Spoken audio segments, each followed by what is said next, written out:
Dadako po tayo sa ating aralin. Ang talatang ating mga babasahin ay ang version po ng Biblia. Ang bagong ang Biblia sa Tagalog at King James Version para sa English na salin. Pagpako sa krus, kamatayan at paglilibing kay Jesus. Lesson number 57 na po tayo sa ating patuloy na pag-aaral sa Gospel according to Apostle John. Ang ating aralin po ngayon ay hahatiin natin or mayroon po tayong 4 na bahagi o mga pangunahing punto. Sa verse 1 hanggang 16 ng chapter 19 ay si Jesus ay inihatid upang ipako sa krus. Sa verse 17 hanggang 27 naman, ang pagpapako sa krus. Sa verse 28 hanggang 37, ang kamatayan ni Jesus. At sa verse 38 hanggang 42, ang paglilibing kay Jesus. Buong chapter 19 po ang ating pag-aaralan ngayon. Matapos po sa chapter 18, no, yung maaresto ang Panginoon sa halaman ng Gethsemane, na dinala siya kay Anas, then kay Caiaphas, yung pinakapunong pari, dinala din po siya doon. At pagkatapos ay dinala ang Panginoong Jesus kay Pilato na gobernador ng Judea noong mga panahon na yon. At sa pag-iimbestiga at pag-uusap ni Pilato at ng Panginoong Jesus, walang makitang kasalanan si Pilato, no? Wala siyang makitang pagkakasala laban sa gobyerno ng Roma. Kaya meron pong attempt si Pilato na palayain si Jesus tulad ng pagpili sa pagitan ng yung isang kriminal, no, si Barrabas at ni Jesus. Kaso ang pinili ng mga Hudyo, ng mga tao na gusto nilang palayain, ay yung isang rebelde sa pamahalaang Roma, yung guilty sa paghihimagsik sa pamahalaang Roma. And sa patuloy pong tagpo ng paghaharap ng Panginoong Jesus at ni Pilato, simulan po natin yung chapter 19. Basahin po natin ang verse 1. Ayon po dito, pagkatapos ay kinuha ni Pilato si Jesus at siya'y hinagupit. No? Pilate scourged Jesus, hinampas, hinagupit. Pero ayon po sa mga Bible commentators, itong pag-uutos ni Pilato na hagupitin si Jesus, hindi pa po ito hatol dahil naniniwala si Pilato na guilty, na merong kasalanan ang Panginoong Jesus. Pero bakit niya hinagupit? Nagbabakasakali po si Pilato na makontento itong mga nagsasakdal, yung mga Hudyo, na kapag nakita nila na naparusahan or hinagupit, no, na napahirapan na nila ang Panginoong Jesus, ay wag na lang nilang ipapatay si Jesus. Kumbaga, okay na yon, sapat na yon. Para kay Pilato, itong paghahagupit na ito, makontento na yung mga Hudyo. Total, wala naman siya makitang kasalanan. Wala naman siya makitang paglaban sa pamahalaang Roma. So, para kay Pilato, okay na sana yan, no? So, kung tayo po yung mga Hudyo, tayo yung, kunyari, tayo yung nagsasakdal kay Jesus, sapat na kaya itong paghahagupit na ito? Pwede na kaya yon na para wag na nating ituloy yung ating plano na patayin ang Panginoong Jesus kung sakaling tayo naman, no, yung mga nasa kalagayan ng mga Hudyo. Ano ba yung itsura nung at gaano ba kasakit itong paghagupit dito ni Pilato sa Panginoong Jesus? Sang-ayon po sa nakasanayan nila noon, yung tradisyon nila noon, nakatayo po at walang damit na pang itaas yung hahampasin na akusado. At hahagupitin siya mula balikat pababa hanggang hita, no? Parang magaan, no, kung i-imagine natin kaysa sa death penalty na nire-request ng mga Hudyo, medyo magaan nga, no, kung titingnan itong hahagupitin lamang. Pero magaan nga ba yan? Madali nga kaya? Yung pangkaraniwan pong gamit nila noon sa paghahagupit, ganito po, no, sa ilustrasyon, yung panghampas, binubuo ng maraming mga lubid na mula sa balat ng mga hayop. Then sa gitna ng mga lubid, merong mga yung bilog, yung bolang bakal. Kapag tumama yung bolang bakal na yan sa balat or sa katawan ng tao, malalim na pasa yung iiwanan yan. Para mas ma-visualize po natin, silipin po natin itong pinakamalapit na ilustrasyon ng isang movie kung paano hinagupit at hinampas o pinalo or hinagupit si Jesus. So ito po bukod sa bolang bakal sa bawat lubid, meron pong mga nakatali pong buto ng tupa or yung matutulis na kalawit. Yung matutulis na kalawit na yan, hinampas niya sa kahoy, bumaon, paghila niya, nabaklas din yung kahoy, no? Kapag sa katawan ng tao yan tumama, yung kalawit na yon, bumaon sa balat, tapos hinatak pabalik, malalaslas na mapupunit yung balat ng natusok na yon. Kung yung kahoy nga na bumaon tapos nasira Ngayon, imagine po kung sa katawan ng tao yan tatama. Tingnan niyo po yung illustration dito. Paghagupit sa balat ni Jesus, bumaon yung kalawit sa kanyang laman. Ayun. Paghila, no? Pupunitin yung balat nun tsaka yung mga muscles nun. Lilitaw yung buto. Maglalaylayan yung balat, Dadanak yung dugo. Imagine po, yung matusok nga lang tayo ng karayom, o kaya mahiwa ng kutsilyo. Grabe na yung sakit para sa atin nun. Ito, grabe, may power, may paghagupit pa, Duguan at yung pag-agos ng dugo, mag-i-epekto pa yun ng pagbaba ng blood pressure. Kasi, bukod sa yung pain, tapos yung natatapon, dadanak yung dugo mo, maghahatid yun ng shock sa ganyan, sa nakakaranas niya. At hindi pa po nagtapos dyan yung sinapit na yan ng Panginoon. And remember, wala pa pong hatol. At para kay Pilato, hindi guilty si Jesus. Pero yan na yung pinagdaanan niya, sa pagpapatuloy po sa verse 2. Ang mga kawal ay gumawa ng isang koronang tinik. Ipinatong sa kanyang ulo at siya'y sinuotan ng isang balabal na kulay ube. Ginawa ito ng mga kawal intended as mockery. Pangungutya nila. Kaya Jesus, nilagyan nila ng koronang tinik sa ulo.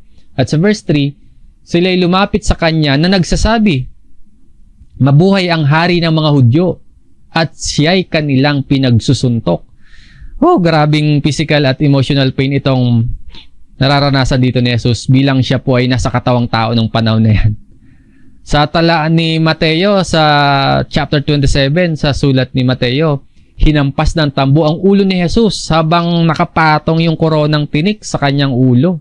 Imagine, kapag hinampas nila yung ulo ng Panginoong Jesus, na nandun yung korona na may tinik, lalong babaon yun, na lalong magpapadugo sa kanyang ulo. Tapos may pagsusuntok pa dito. At sa verse 4, so siguro kontento na si Pilato sa pinagdaanan na yan ni Jesus para kay Pilato. Sa verse 4, si Pilato ay muling lumabas at sa kanila'y sinabi, tingnan ninyo, ilalabas ko siya sa inyo upang inyong malaman na wala akong nakitang anumang kasalanan sa kanya. Kinuha sa kanila na sariwa, na maayos, tapos ito ilalabas ng ganito, galing sa hagupit, galing sa pagbubugbog. Lumabas nga si Jesus na may koronang tinik at balabal na kulay ube. Sinabi ni Pilato sa kanila, narito ang tao.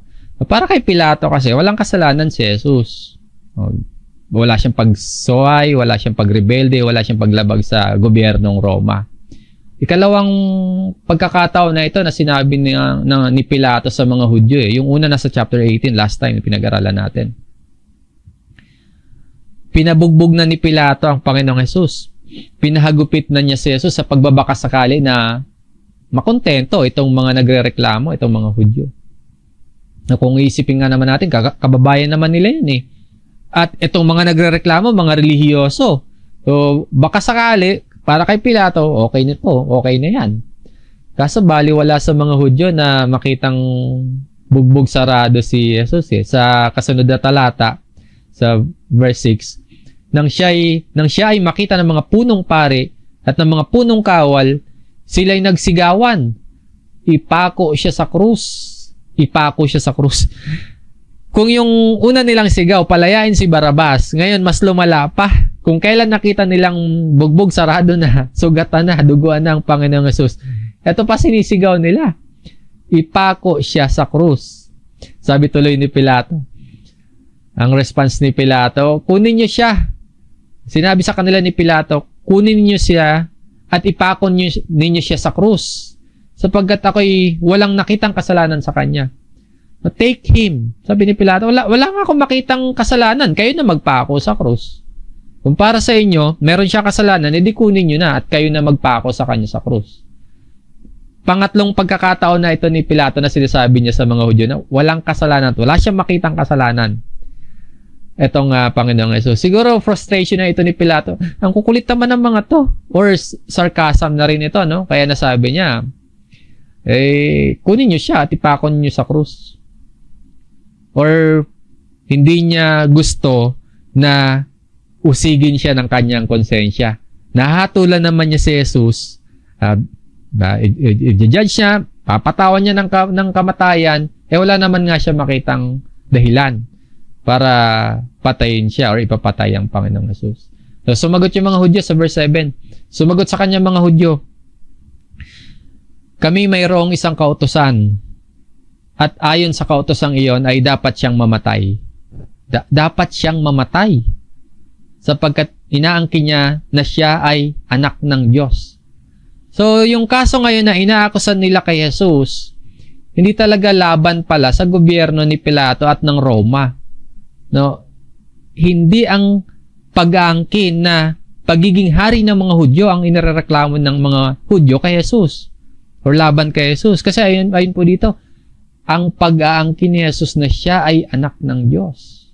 Para sa mga Hudyo po kasi, yung title or yung termino o yung katawagan na pagiging anak ng Diyos, big deal yan sa kanila eh.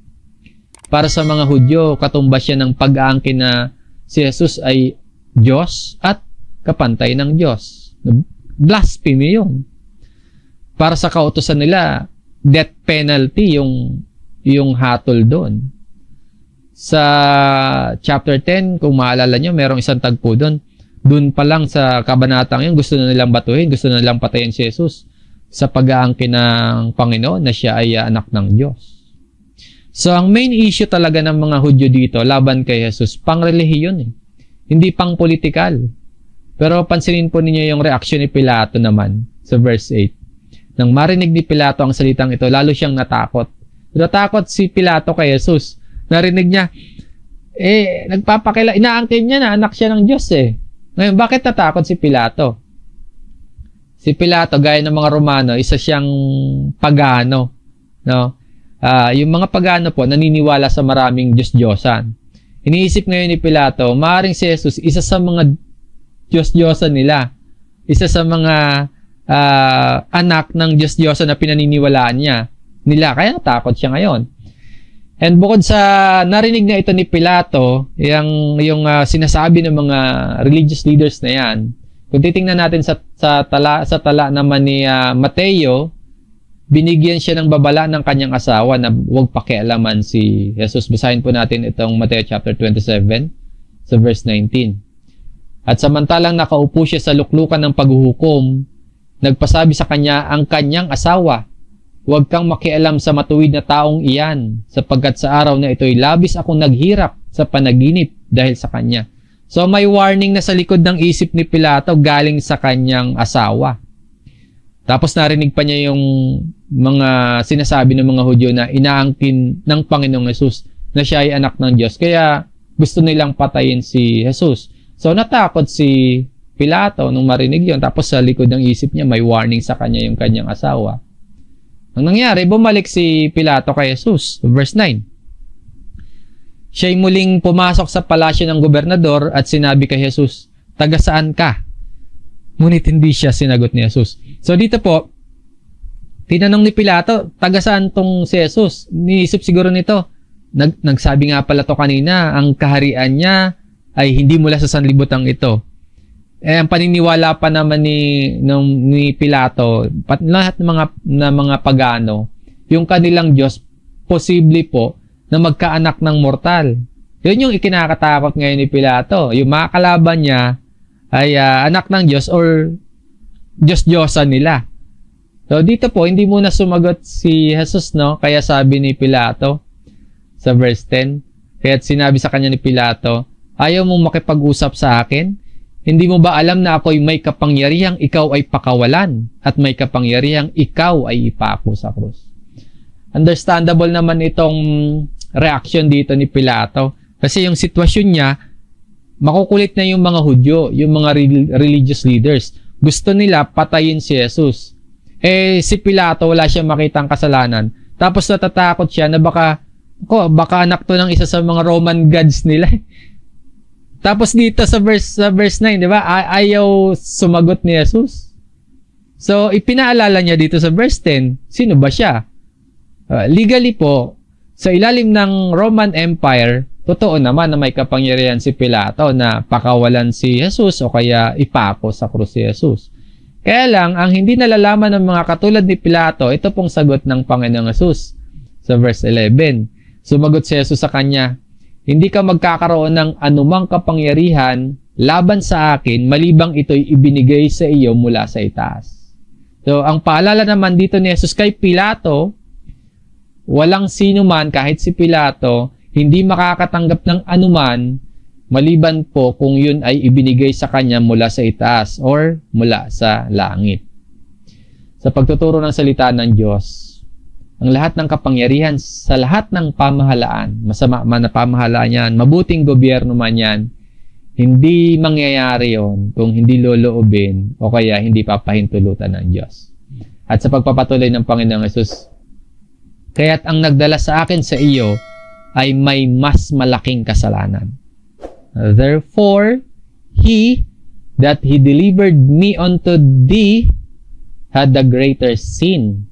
So, sino itong nagdala kay Jesus, kay Pilato, na sinasabi dito may mas malaki na pagkakasala kaysa kay Pilato?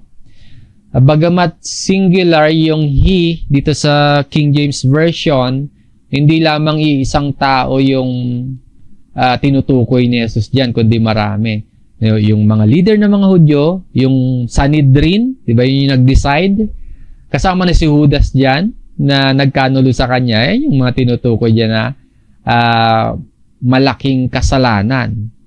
Hindi naman ibig sabihin si Pilato walang kasalanan. Meron siya kasalanan sa pangyayari na yan. Kasi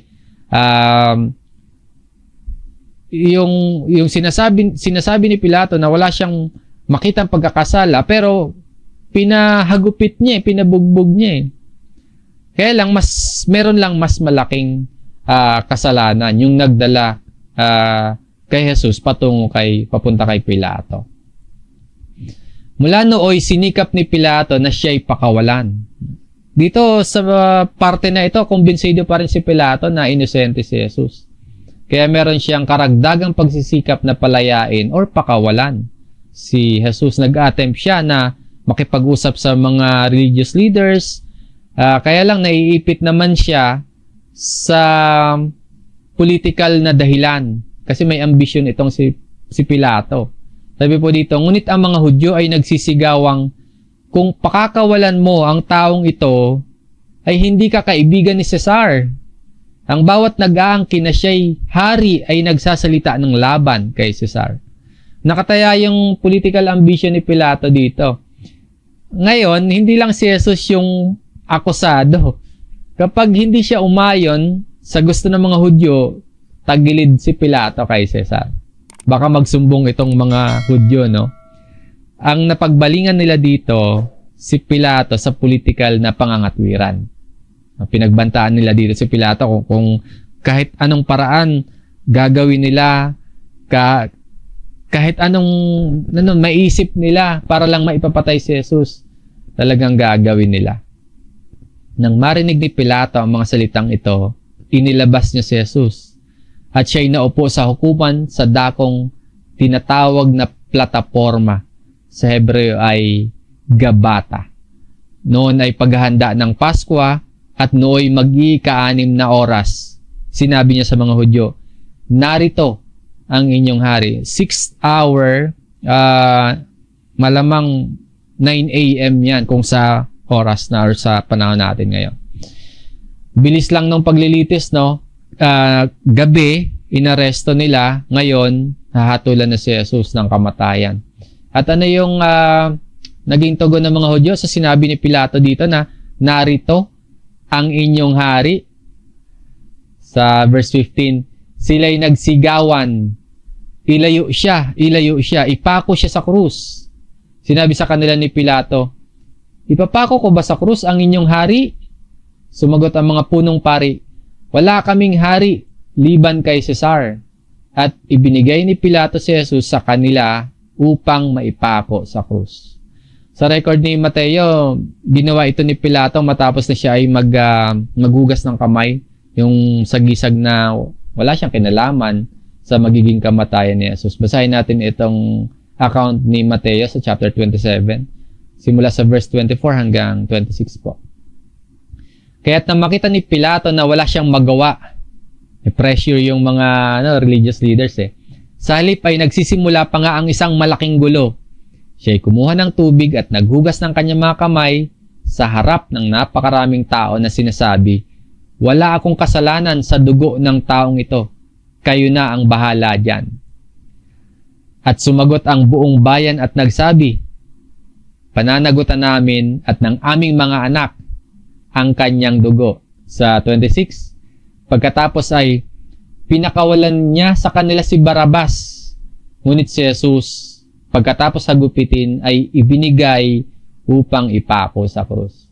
Kaya sa ating main story sa Gospel according to John, at ibinigay ni Pilato si Jesus sa kanila upang maipako sa krus. So dito po nag-end yung yung ating unang punto. Nawa nakita natin yung grabing pinagdaanan ng Panginoon. Tandaan natin na kung para kanino ba niya yan ginawa. Sino ba yung magbe-benefit? Bakit niya yan ginawa? Sa ikalawang punto po, ang pagpapako sa krus. Sa verse 17, kinuha nila si Jesus at siya'y lumabas na pasan niya ang krus patungo sa tinatawag na puok ng bungo na sa wikang Hebreo ay tinatawag na Golgota. Yung Golgota, dito nanggaling salitang Calvary. Yung Calvary mula sa Latin word na calva o skull o bald head. At sa 18, doon ay kanilang ipinako siya at kasama niya ang dalawa pa. Isa sa bawat tagiliran at sa gitna nila ay si Jesus. Dalawang tao pa yung kasabay ni Jesus na napako sa krus. Sa Synoptic Gospel, yung dalawang ito talagang guilty talaga yan. Talagang mga criminal yan, mga rebelde yan, mga tulisan yan. Sa account ni Lucas, yung isa dyan sa dalawa ay kumilala sa namin niya yung kanyang kasalanan, kinilala niya si Jesus bilang Panginoon, and then pinangakuan siya ng Panginoon na sa araw na yun, sasama siya sa kanyang paraiso. At sa pagpapatuloy po ng tala naman ni Apostol Juan, sumulat din si Pilato ng isang pamagat at inilagay sa itaas ng krus. Ang nakasulat ay, Jesus na taga Nazaret, ang hari ng mga Hudyo. Marami sa mga Hudyo ang nakabasa ng pamagat na ito sapagkat ang dakong pinagpakuan kay Jesus ay malapit sa lungsod. At ito ay isinulat sa Hebreo, sa Latin, at sa Griego. Nag-react yung mga yung mga religious leaders sa sinulat ni Pilato. Kaya't sinabi kay Pilato ng mga punong pari ng mga Hudyo, huwag mong isulat ang hari ng mga Hudyo, kundi sinasabi ng taong ito, ako ang hari ng mga Hudyo. Ang gusto nila na ipasulat ni Pilato sa itaas ng krus ay sinasabi ng taong ito ay am King of the Jews. Ayaw ng mga Hudyo na tanggapin na si Jesus ay hari ng mga Hudyo. Para sa kanila, itong ginawa ni Pilato isang insulto sa lahat ng mga Hudyo. Pang-insulto dahil pinakikita na Pilato na yung hari ng mga Hudyo, kayang-kaya niyang ipabitay. Kayang-kaya ipabitay ng Roma. no? Yung Roma yung may control ng kapangyarihan kapag ganyan. Kaya ang sagot ni Pilato, sumagot si Pilato, ang naisulat ko ay naisulat ko na. Wala na silang nagawa sa isinulat ni Pilato, hindi na maaaring baguhin. So para bang subconsciously, pinapangaral ni Pilato sa kanila kung sino ba talaga si Jesus. Or, posible din po na pangungutya ito sa kanila ni Jesus. Siguro, pwedeng ganti na rin na binibigyan niyo ako ng pressure Sabi nang wala akong makitang kasalanan dito So, sige, ganito. And sa kasunod na nangyari, pinaghatian ng yung kasuotan ni Jesus, no? At pinagpalabunutan ng mga kawal, yung kanyang balabal. Nang maipako ng mga kawal si Jesus, kanilang kinuha ang kanyang mga kasuotan at hinati sa 4 na bahagi. Sa bawat kawal ay isang bahagi, gayon din ang tunika. At ang tunika ay walang tahi na hinabing buo mula sa itaas. Kaya't sinabi nila sa isa't isa, huwag natin itong punitin, kundi tayo'y magpalabunutan kung kanino mapupunta. Ito ay upang matupad ang kasulatan na nagsasabi, pinaghatian nila ang kanilang mga kasuotan at ang kanilang balabal ay ang aking balabal ay kanilang pinagpalabunutan. Maraming mga nagtatry na bigyan ng meaning itong pangyayaring ito, no? Yung paghahati-hati ng mga kawal sa kasuotan ng Panginoong Hesus at yung palabunutan nila. Well, siguro para sa atin, ang clear naman po is kaya nangyari itong pangyayaring ito para matupad yung nasa kasulatan.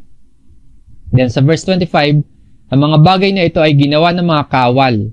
Samantala, nakatayo sa tabi ng krus ni Jesus ang kanyang ina at ang kapatid ng kanyang ina, si Maria na asawa ni Cleopas at si Maria Magdalena. So after ng ginawa ng mga kawal, ang makikita naman natin dito yung ina ni Jesus at yung kanyang mga kasama. Nang makita ni Jesus ang kanyang ina at ang alagad na kanyang minamahal na nakatayong katabi niya, ay sinabi niya sa kanyang ina, babae, narito ang iyong anak. Pagkatapos ay sinabi niya sa alagad, narito ang iyong ina. At mula noon ay dinala siya ng alagad sa kanyang sariling tahanan. O konti na lang yung tagasunod na lumapit at sumaksi sa pagkapako. No, mula sa mga tagasunod ni Jesus, konti na lang yung makikita natin na lumapit. And doon po, yung mga balo, yung mga elderly, mga umaasa yan sa kanilang pamilya para sa suporta sa pagtanda. Noon, para sa kanila, lalo na po, yung babaeng may edad na, tapos balo, ay mahina at yung tingin nila ay nasa isang kalagayan ng matinding paghihirap. Isang kaahaw-awang kalagayan. Kaya dito po, inihabilin ni Jesus si Maria kay Apostol Juan. Siguro, nasa transition pa lang yung mga kapatid niya sa laman. Kaya, dito, si Apostol John yung lumapit, then si Apostol John yung nasa tabi ni Maria. Kaya, dito niya inihabilin. Actually, pagka buhay pa maguli kasi ng Panginoong Jesus, sasampalataya yung kanya mga kapatid niya. So dito sa tagpong ito kay Apostol Juan muna inihabilin si Maria. And dito makikita din natin yung pagmamahal at yung pagmamalasakit ni Jesus sa kanyang ina kay Maria. Sa kabila po kasi ng pinagdadaanan niya, sa kabila ng nararamdaman niya, sa kabila ng dinaranas niya, nasa masakit, emotionally tsaka physically, grabing pain yung pinagdadaanan niya yan, malapit na siyang mamatay, pero inaalala niya pa rin si Maria. So yan po yung nangyari sa ikalawang punto ng ating aralin, yung pagpapako sa krus. Sa ikatlo po, matapos yung tagubilin ng Panginoon kay Juan, ito yung kamatayan ni Jesus. Sa verse 28, pagkatapos nito, sapagkat alam ni Jesus na ang lahat ng mga bagay ay naganap na, ay sinabi niya upang matupad ang kasulatan, nauuhaw ako. Bahagi ng kasulatan na tinutukoy po dito ay yung upang matupad ay nakasulat sa Psalms chapter 69. Kasama sa katuparan ng kasulatang ito yung kasunod na talata sa verse 29. Mayroon doong isang sisidlang puno ng maasim na alak, kaya't naglagay sila ng isang esponghang basa ng suka sa isang sanga ng isopo, kanilang inilagay sa kanyang bibig. Nang matanggap ni Jesus ang suka ay sinabi niya, natupad na, at itinungo ang kanyang ulo at siya ay namatay.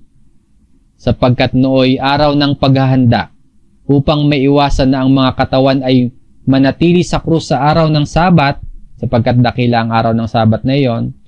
So sabi po dito, sapagkat nooy araw ng paghahanda, para maiwasan na yung mga katawan manatili sa krus sa araw ng Sabat, hiniling ng mga Hudyo kay Pilato na baliin ang kanilang mga binti at sila'y alisin doon. Bakit ba kailangang ganyan Bakit kailangang baliin yung kanilang mga binti? Kapag po kasi binali yung mga binti nung nakabitin sa krus, mapapabilis po yung kanilang kamatayan. Ito kasing kamatayan sa krus, yung crucifixion, ang layunin niyan, kung bakit ganyan yung paraan ng kanilang pagpatay, ay para hindi agad namamatay yung pinapahirapan, yung pinaparusahan. So ano yan? Torture. Unti-unting kamatayan, yung paraan ng pagpatay diyan sa crucifixion. Yung nakapako sa krus, humuhugot ng hangin para huminga sa pamamagitan ng pagtulak ng kanyang buong katawan papaitaas sa tulong ng kanyang mga paa. Ngayon, kung yung binti po na babaliin, mawawala na yung kanyang pangtulak para makakuha ng hangin. Kaya mamamatay na agad siya dahil sa suffocation. Grabing pain, grabing sakit, no. Meron silang oras na hinahabol kasi araw daw yan diyan, araw ng paghahanda, araw ng Sabat. Week-long feast ba nila yan? Mahalaga yan sa kanila. May oras silang hinahabol. Kaya nag-request sila na madaliin yung kamatayan ng mga nakapako sa krus. Kaya't dumating ang mga kawal at binali ang binti ng una at ng isa pa na ipinako sa krus na kasama niya. Buhay pa yung dalawa. Binali nila yung binti. Ngunit nang dumating sila kay Jesus at makitang patay na, ay hindi na nila binali ang kanyang mga binti.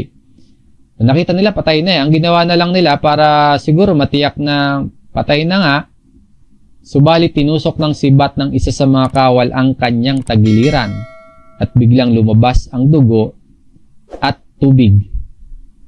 Siya na nakakita nito ay nagpatotoo at ang kanyang patotoo ay tunay at nalalaman niya na siya ay nagsasabi ng totoo upang kayo rin ay maniwala. So yung tinutukoy dito na nakakita at nagpapatotoo na lahat ng pangyayaring yan ay tunay, ang tinutukoy po dyan si Apostol Juan. Ganyan kasi siya magsulat kapag patungkol sa sarili niya. Hindi niya nilalagay yung pangalan niya. No? At isa pang punto na nais nating bigyan din sa talatang ito, yung sabihin ni Juan, yung dahilan kung bakit siya nagpapatotoo. No? Ano ba yung reason ni Apostle John kung bakit siya nagsasabi ng totoo, na lahat ng kanya nasaksihan ay tunay at totoo? Sabi po, upang kayo rin ay maniwala. No? Ito yung isa pang punto na nais natin bigyan pansin sa talatang ito. Bakit niya sinasabi na yung kanyang mga nasaksihan ay tunay at nagpapatotoo siya? Upang tayo raw po, lahat tayo ay maniwala na ang mga bagay na isinulat niya at nakita niya at nangyari sa Panginoong Hesus ay totoo at tunay. Sa 36, sapagkat ang mga bagay na ito ay nangyari upang matupad ang kasulatan. Kahit isa mang buto niya ay hindi mababali. So isa pa yun, no? Pinapatotohanan ni Apostle John. Yung dalawa, binali yung binti. Pero ang Panginoong Hesus, hindi. Katuparan yon ng kasulatan. At sinabi rin sa isa pang kasulatan, titingin sila sa kanya na kanilang tinusok ng sibat. So, nangyari ang lahat kung ano ang sinasabi sa kasulatan. At ang nagpapatotoo, si Apostle John mismo. Yan po yung ikatlong punto natin, no? Yung kamatayan ni Jesus. At ang huling punto po, paglilibing kay Jesus. Sa verse 38, pagkatapos ng mga bagay na ito, si Jose na taga Arimatea, na isang lihim na alagad ni Jesus dahil sa takot sa mga Hudyo, ay nakiusap kay Pilato na makuha niya ang bangkay ni Jesus. At siya'y pinahintulutan ni Pilato. Kaya't siya'y pumunta roon at kinuha ang kanyang bangkay. Si Jose na taga Arimatea, isa siyang Hudyo na kaanib sa sanggunian, yung Sanhedrin. Pero hindi siya sang-ayon sa mga panukala at mga gawa ng sanggunian. Kaya si Jose na taga Arimatea, lihim na tagasunod, lihim na alagad. Naghihintay siya sa kaharian ng Diyos. Sa Mateo chapter 27, nakasulat na itong Jose na taga Arimatea ay isang mayaman na tao at alagad ni Kristo. So, eto, nakiusap kay Pilato at pinayagan naman na makuha niya yung bangkay ng Panginoong Hesus. Dumating din si Nicodemo na noong una ay lumapit sa kanya noong gabi na may dalang pinaghalong mira at mga alo. Halos 100 libra ang timbang. Nakita ni Apostle John, dumating din si Nicodemo, naalala niya, ito yung lumapit sa Panginoong Hesus noon. Sa chapter 3 na ipinangaral sa kanya ni Jesus yung tungkol sa panganak na pagkapanganak na muli. So, ito naman si Nicodemo ay isang leader din ng mga Hudyo. Isa siyang guro ng kautusan, isang Pariseyo na lihim din na nananampalataya kay Jesus. Lihim kasi natatakot siya sa kanyang mga kasama na Pariseyo. Pero ngayon, no, hindi na siya nahihiya na makilala siya. Hindi na siya natatakot na makilala siya na isa siya sa mga alagad ni Kristo. At sa kasaysayan nga po, itong si Nicodemo, isa sa mga naging martir sa pananampalataya. Nausig siya at namatay ng dahil sa pananampalataya kay Kristo. So, si Nicodemo at saka si Jose, kinuha nila ang bangkay ni Jesus at binalot nila ng mga telang lino na may mga pabango ayon sa kaugalian ng mga Hudyo sa paglilibing. Sa lugar ng pinagpakuan sa kanya ay may isang halamanan at sa halaman ay may isang bagong libingan na kailanmay hindi pa nilalagyan ng sinuman. Kaya't dahil sa paghahanda ng mga Hudyo, sapagkat malapit ang libingan, ay kanilang inilagay doon si Jesus. Sa Mateo chapter 27, sinasabi na yung libingan na yan, sariling libingan ni Jose, yung taga Arimateo. Bagong libingan, wala pang naililibing na naka-reserva yan kay Jose. Kumbaga sa panahon natin ngayon, pero tawag nila dyan, memorial plan. No? At kaya pala, garden, madalas yung mga resting o yung mga libingan. Garden. Nasa-city yata yan dito. So, dahil malapit itong lugar na ito na pag-aari ni Jose na taga Arimatea sa pinagpakuan ni Jesus, doon na inilagay ang bangkay ng Panginoon. Hanggang dito po yung chapter 19 ng Gospel according to John. Bilisan lang po natin yung isang buong kabanata ng pagbabasa. 4 na punto po yung ating binigyang pansin sa buong chapter 19 na ito. And yung huling part po pala, mainam na makita din pala natin doon yung napakalaking desisyon ni Nicodemo at ni Jose, yung taga Arimateo. Yung dating palihim na tagasunod ni Jesus, dahil sa pressure ng mga Hudyo at sa takot na posibleng may mawala sa kanila, kung lulutang sila bilang mga tagasunod ni Jesus, dito sa pangyayaring ito, hindi na sila palihim, lumantad pa eh. Mawalan man sila ng kung anumang bagay sa mundong ito, ang pinili naman nila ay yung mas mabuting bagay at pangwalang hanggan na kalagayan. Yung buhay na ipinangako ng Diyos sa pamamagitan ng pagsampalataya kay Jesus. Yun yung hindi nakita ni Pilato. Yun yung hindi pinili ni Pilato. Yung pansamantalang bagay dito sa mundo, yun yung kanyang pinili. Yung makukuha niyang power at yaman, yung katungkulan niya, yun yung kanyang pinili. Pero malaki ang nawala sa kanya. Yung buhay na walang hanggan. So mga kapatid, maging matalinong mga mananampalataya po tayo. No? Makita natin na yung buhay na meron tayo at mga bagay at mga kapangyarihan, katanyagan, kasikatan na posible at meron tayong matamo, panandalian lamang yon. Pero yung buhay na kay Jesus, yung buhay na pagsunod sa Panginoon, yung buhay na lantad na sumasampalataya kay Jesus, makita natin yung lawak ng walang hanggan, no? At huwag nating ipagpalit sa mga pansamantalang bagay yung buhay na yon sa pagsunod sa Panginoon. So, inilibing ang Panginoon, pero alam natin hindi siya mananatili sa libingan dahil after 3 days, mabubuhay siyang muli.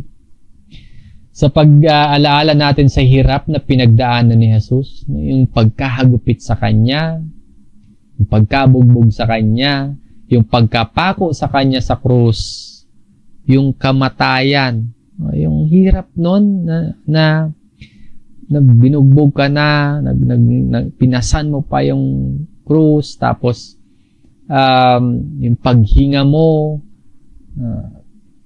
unti-unti kang nauupos. Yung sa pag-alaala natin sa hirap na pinagdaanan ni Jesus, sa kanyang kamatayan, at sa paglilibing sa Panginoon, na lahat yan pinatotohanan ni Apostol Juan, maramdaman po natin yung dakilang pagmamahal sa atin ng Diyos, na ibinigay niya yung kanyang anak para sa ating kaligtasan. Yung isang inosente, naging maamong tupa. Inako yung parusang para sa atin, inala yung sarili, ibinuhos yung dugo para sa atin. Pag-ibig yan ng Diyos para sa iyo, kapatid. Pag-ibig yan ng Diyos para sa ating lahat. Tayo po, no, minahal ng grabing pagmamahal ng Diyos kahit unworthy tayo. Nawa po makita natin yung pagbubukas ng liwanag ng buhay na walang hanggan para sa ating lahat. At maramdaman din po natin ang pagmamahal sa atin ni Jesus. Sa kanyang sakripisyo, tinubos niya tayo.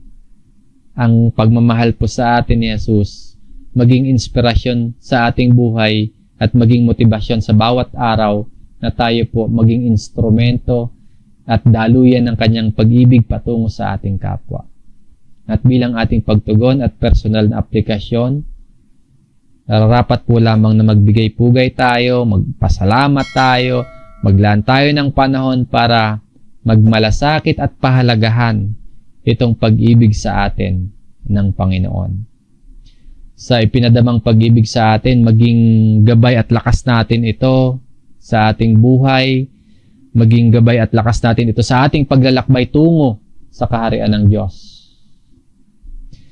Purihin po natin ang Panginoon. Purihin po natin ang Diyos. Patuloy po tayong magbulay-bulay ng kanyang salita. Maraming salamat pong muli sa inyong pakikinig at pagsama hanggang matapos po itong ating pag-aaral. Maraming salamat mga kapatid. Sumating lahat ang biyaya ng salita ng Diyos. Tayo po ay manalangin.